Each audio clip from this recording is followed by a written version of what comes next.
The problem of evil: why doesn't God stop tragedy? This article is written by Wesley Baines. Our world has never been a place of ease.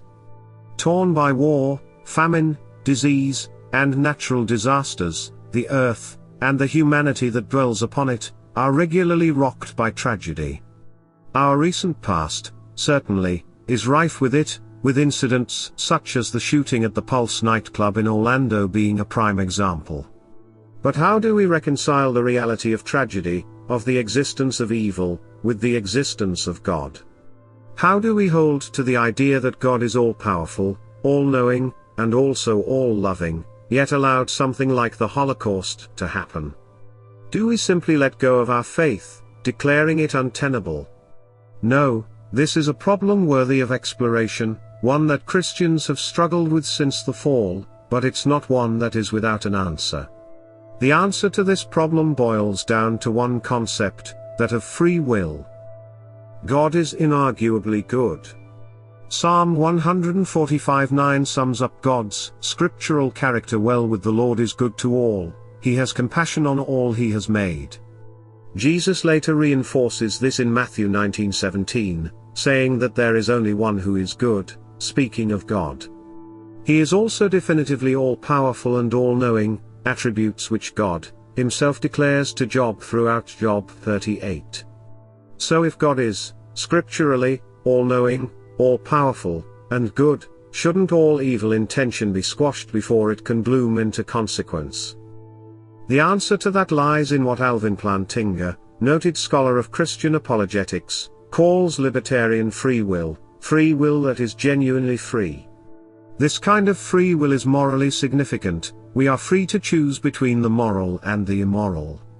In that way, we, as God's creations, can be rightfully punished or praised for our actions, as God does throughout Scripture.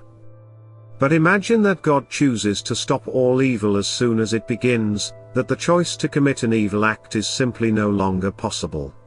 Mass shootings stop. There are no more terrorist attacks. No more drunken drivers. Nothing. Seems great, right? Think on where this line of reasoning goes. God's lockdown on evil would affect everything, all choices, from the decision to fire a gun, to the decision to jaywalk, to the decision to talk back to your parents. Suddenly, actual free will is gone, and all moral responsibility is gone from us.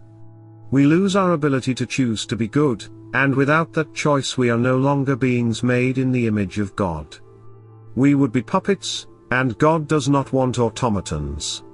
It would be either that, or God would have to remove us all, as well all are naturally sinners. But, no, He loves us so much that He allows us to exist and operate with free will. We get to choose how to best act. But we also have to face the consequences of our actions. But what of natural evils such as disease and earthquakes and other such events? This seems a more difficult question, but we can again look to free will for the answer. Scripturally, nature was corrupted by the choices of the very first humans. Before Adam and Eve ate of the forbidden fruit, there was no imperfection in nature. Natural evil has its source in moral evil, as we can see in Genesis 3:14-19, which details the consequences of Adam and Eve's sin. And what of the fact that the forbidden tree of the knowledge of good and evil existed in the first place? Did God place it there to purposefully tempt Adam and Eve? No, it was there so that they would have a choice, so that they could exercise their free will each day, choosing to love and obey God. So does God do anything at all about the problem of evil? Certainly. He speaks to us constantly through Scripture, guiding us away from choices which cause us pain and misery. Knowing that we are all born with a sin nature, He set up the laws of the Old Testament to discourage and punish evil. In the New Testament, once man had advanced enough to do so, He encouraged systems of government which bring about justice and protect the innocent from evil acts.